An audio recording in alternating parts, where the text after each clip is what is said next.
Assalamualaikum warahmatullahi wabarakatuh. Alhamdulillah, kembali puji syukur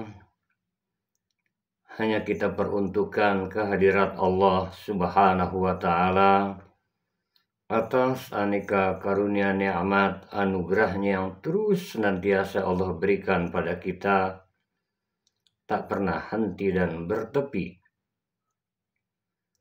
Senantiasalah mohon selalu salawat teriring salam tercurah untuk Al-Mustafa Rasulullah Nabi kita Muhammad Sallallahu Alaihi Wasallam, juga untuk para keluarga dan sahabatnya. Teriring doa untuk kita semua senantiasa selalu dalam bingkai rahmat, berkah, ridha Allah Subhanahu wa Ta'ala. Jumpa kembali dalam nuansa pencerahan hati, agar hati kita tetap cerah, tercerahkan. Allah berikan nur cahaya sehingga lapang hati kita dalam menjalani hidup dan kehidupan. Ketahuilah, jadikan panglima diri kita hati kita. Ketahuilah bahwasannya hati bisa berkarat laksana besi.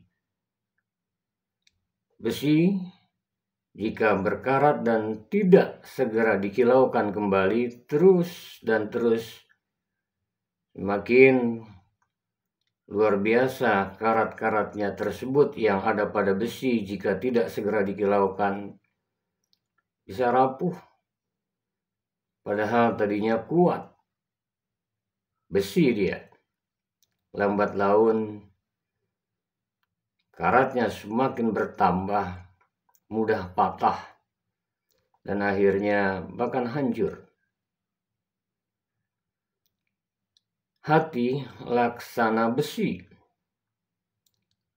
Hal ini disabdakan oleh Al-Mustafa Rasulullah Nabi besar kita Muhammad Sallallahu Alaihi Wasallam, inna hadhil qulubu latasda. Sesungguhnya hati itu bisa berkarat laksana besi. Bagaimana agar karat-karat hati itu bisa dikilaukan kembali, dihilangkan? Jangan sampai karat-karat itu terus menumpuk dan sehingga laksana besi bisa patah dia, rusak dia. Dan jika terus-menerus, maka boleh jadi, kalau dalam bahasa Al-Qur'annya, fi qulubihim maradun fadahumullahu marada, pada hati mereka terdapat penyakit, bahkan ditambah lagi penyakitnya. Naudzubillah, walahum azabun alimum bima kanu yakdzibun. Dan mereka akan mendapatkan sebuah hal yang tidak nyaman, azab, diakibatkan yang mereka perbuat karena mereka mendustakan ayat-ayat Allah Subhanahu wa Ta'ala. Kembali hadis Rasulullah Nabi kita Muhammad Sallallahu Alaihi Wasallam menggambarkan inna hadhil qulubu latasda. Sesungguhnya hati laksana besi yang bisa berkarat. Hati bisa menjadi penyakit. Karat-karat itu tidak mengkilaukan lagi karat-karat hati sehingga sulit diberi nasihat, berat untuk melakukan ibadah ketaatan. Maka solusinya dalam sebuah sabdanya Rasulullah Nabi Muhammad sallallahu alaihi wasallam melanjutkan, wa in jalaaha qiraatul Quran.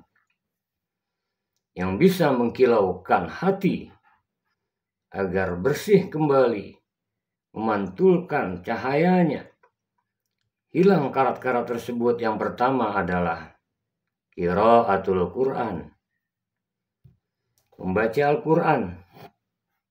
Tentu yang dimaksud qiraatul Quran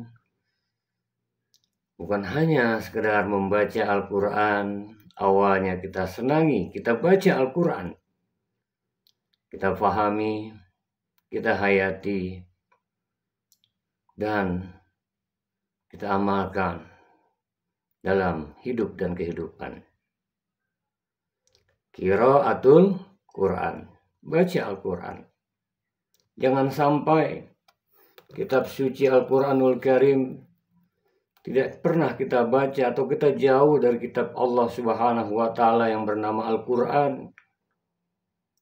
Bukankah dalam firman-Nya Allah Subhanahu wa Ta'ala, wa nunazzilu minal Qur'an ma huwa shifaa'u wa rahmatul lil mu'minin. Allah turunkan Al-Quran sebagai rahmat, obat untuk orang-orang yang beriman. Hati-hati, wala yaziduz zalimina illa khasara. Dan tiada berguna, tiada bermanfaat untuk orang-orang yang zalim, melainkan sebuah kerugian. Artinya, inna syirka la zulmun azim. Sesungguhnya menyekutukan Allah kezaliman yang amat sangat besar. Jangan sampai bukan hanya hati kita berpenyakit, namun nantinya yang direpotkan adalah diri kita sendiri. Kalau sudah sakit-sakit tak tersembuhkan, bisa mati dia. Kalau sudah mati hati, wasawa'un alaihim a'anzartahum am lam tunzirhum la yu'minun. Sama saja bagi mereka, diberi peringatan atau tidak, tiada beriman pada Allah Subhanahu wa Ta'ala, dan tiada mengimani dengan sesungguhnya terhadap Al-Quranul Karim, tidak lagi menjadi pedoman hidupnya. Untuk itu, yang bisa mengkilaukan hati adalah yang pertama, qiraatul Quran. Setidaknya kita gemar, senang membaca Al-Quran, ataupun kita awali dengan senang mendengarkan Al-Quranul Karim.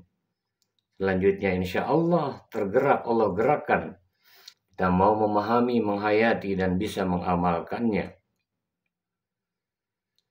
Sahabat-sahabatku sekalian, kemudian dengan Al-Quran hati akan terkilaukan. Yang kedua, sabda Rasulullah SAW agar menghilangkan karat-karat hati yang laksana besi tersebut. Yang kedua adalah wa zikrul maut, ingat akan mati. Ketahuilah, suatu saat mati akan kita alami.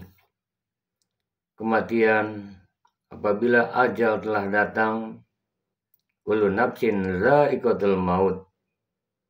Setiap yang bernyawa pasti akan mengalami yang namanya kematian. Berpisah ruh dari jasad suatu saat. Kita tidak tahu nanti malamkah, esok, lusa. Idza jaa ajaluhum la yastakhiruna sa'ah wa la yastaqdimun. Apabila ajal telah datang, tiba waktunya, maka dia tidak bisa mundur dan maju walau sesaat. Kafa bil mauti wa yadha. Cukuplah kematian sebagai sebuah pelajaran. Bahkan terkait dengan kematian, Rasulullah SAW dalam sebuah sabdanya, aksaruhum zikrul maut, perbanyak olehmu mengingat akan kematian. Wa asyaddahumul istidadallah, perhebat lagi ingatanmu akan kematian. Artinya, kita disuruh banyak mengingat kematian. Ulaika humul aqyash, itulah mereka orang-orang yang cerdas. Mengingat mati bukan pesimis dalam menjalani hidup dan kehidupan. Justru dengan mengingat kematian bisa mengkilaukan hati. akhirnya kita sadar suatu saat yang dibawa adalah amal kebaikan, yang dibawa adalah iman, takwa kita pada Allah Subhanahu wa Ta'ala. Sadari kalau kita pernah menyaksikan orang yang sudah meninggal dunia menghembuskan napas yang terakhir, akhirnya semua harta benda tak ada lagi yang dibawa. Ternyata kita akan dimandikan satu saat dengan mandi yang terakhir kalinya dimandikan. Suatu saat kita pun akan dikafankan, kendaraannya berupa keranda kurung batang, dan akhirnya kita akan disolatkan. Solat sebelum disolatkan. Kafa bil mauti wal, cukup kematian sebagai sebuah pelajaran. Dengan mengingat kematian, sadar kita saat lahir ke dunia, kullu mauludin yuladu alal fitrah. Bukankah kita ingin dikatakan almarhum? Saat kita meninggal nanti, yang dirahmati Allah, kita pun ingin menghadap Allah Subhanahu wa Ta'ala dengan akhir hayat yang husnul khatimah. Dengan mengingat kematian akan mengkilaukan hati, hendaknya kita tubu ilallah taubatan nasuha, kembali pada Allah, bertaubat dengan taubatan nasuha.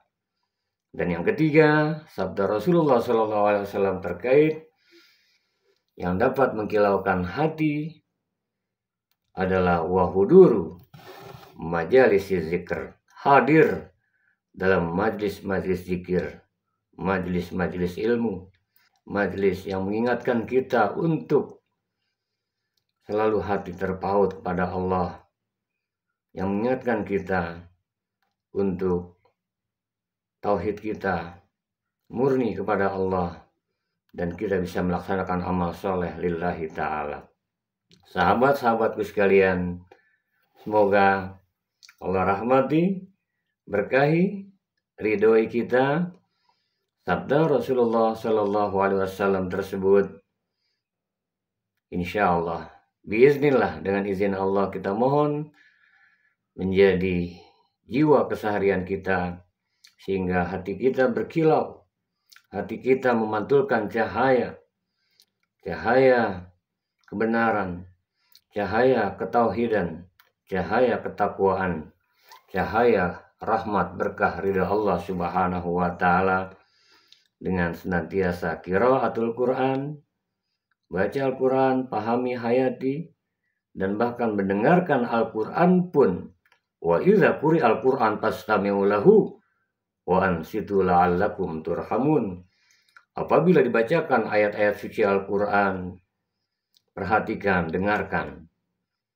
Dengannya Allah turunkan rahmat, termasuk mendengarkan tilawah Al-Quran, qiraatul Al-Quran, hal-hal pengajian, kajian yang mendekatkan kita untuk takarrub, untuk lebih menyadari diri kita, untuk bertauhid, untuk senantiasa terpaut hati kepada Allah Subhanahu wa Ta'ala. Dan yang kedua, mengingat kematian pun menjadikan kita sadar suatu saat hidup ini adalah amanah. Suatu saat jasad pisah dari ruh, inginnya adalah kembali pada Allah Subhanahu wa Ta'ala, husnul khatimah. Dan penting senantiasa sempatkan hadir dalam majlis-majlis ilmu, hadir dalam majlis-majlis zikir yang mengingatkan diri kita untuk selalu terpaut pada Allah Subhanahu wa Ta'ala. Semoga Allah rahmati, berkahi, ridhoi kita semua. Doa berdoa, kita saling mendoakan, semoga senantiasa kita istiqomah dalam iman, dalam Islam, dalam ihsan, dalam akhlakul karimah, dan Allah kilaukan hati kita, Allah jadikan tercerahkan atas izin ridho Allah Subhanahu wa Ta'ala. Wallahul muwaffiq ila aqwamit thoriq. Wal afu minkum. Wassalamualaikum warahmatullahi wabarakatuh.